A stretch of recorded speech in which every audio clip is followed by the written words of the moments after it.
কুমিল্লা জেলার মুরাদনগর উপজেলায় হিন্দু ধর্মাবলম্বী এক প্রবাসীর স্ত্রীকে নির্যাতনের ঘটনায় গভীর উদ্বেগ প্রকাশ করেছেন বিএনপির মহাসচিব মির্জা ফখরুল ইসলাম আলমগীর।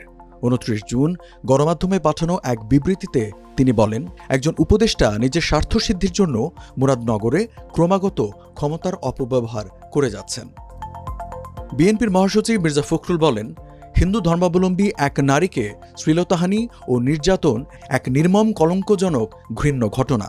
এমন বর্বরচিত ঘটনা দেশের মানুষকে ব্যথিত ও মর্মাহত করেছে। অথচ একটি কুচক্রী মহল এই কাপুরুষোচিত ন্যাক্কারজনক ঘটনাকে রাজনৈতিকভাবে ভিন্ন খাতে প্রবাহিত করার এক গভীর চক্রান্তে লিপ্ত হয়েছে।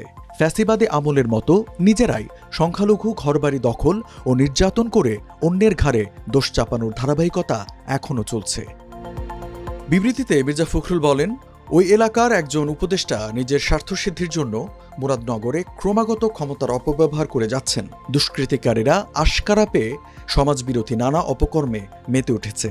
এক্ষেত্রে তারা দেশ বিদেশ থেকে অবিরাম মদত পাচ্ছে। উপদেষ্টা যদি জনসেবার চেয়ে আত্মসেবাতেই ব্যস্ত থাকেন, তাহলে এলাকায় শান্তি বিঘ্নিত হবে।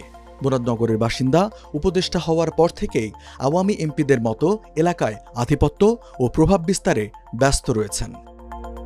মির্জা ফখরুল বলেন, মুরাদনগরে হিন্দু ধর্মাবলম্বী নারীর শ্লীলতাহানি ও সহিংসতা মনুষ্যত্বহীন, অমানবিক, পাশবিক ও মহল বিশেষের রাজনৈতিক লক্ষ্য পূরণের অভিসন্ধি। আবারও সাম্প্রদায়িক সম্প্রীতি বিনষ্ট করে রাজনৈতিক ফায়দা লোটার আওয়ামী নোংরা কৌশলেরই পুনরাবৃত্তি দেখা যাচ্ছে। সম্প্রীতির ঐতিহ্যকে রাজনৈতিক উদ্দেশ্য সাধনের জন্য বিনষ্ট করা হচ্ছে। বিএনপির মহাসচিব বলেন, পতিত স্বৈরাচারের দোসররা অর্থবিত্তে সজ্জিত। নারী নির্যাতন সহ সহিংস সন্ত্রাসের ঘটনায় উদরপিণ্ডি বুদোর ঘাড়ে চাপিয়ে বিএনপির ভাবমূর্তি বিনষ্ট করার জন্য তারা অপতৎপরতায় লিপ্ত হয়েছে। শক্তিশালী পক্ষের আশীর্বাদ আছে বলেই দুর্বৃত্তরা সহিংস কার্যাবলী চালাতে উৎসাহিত হচ্ছে।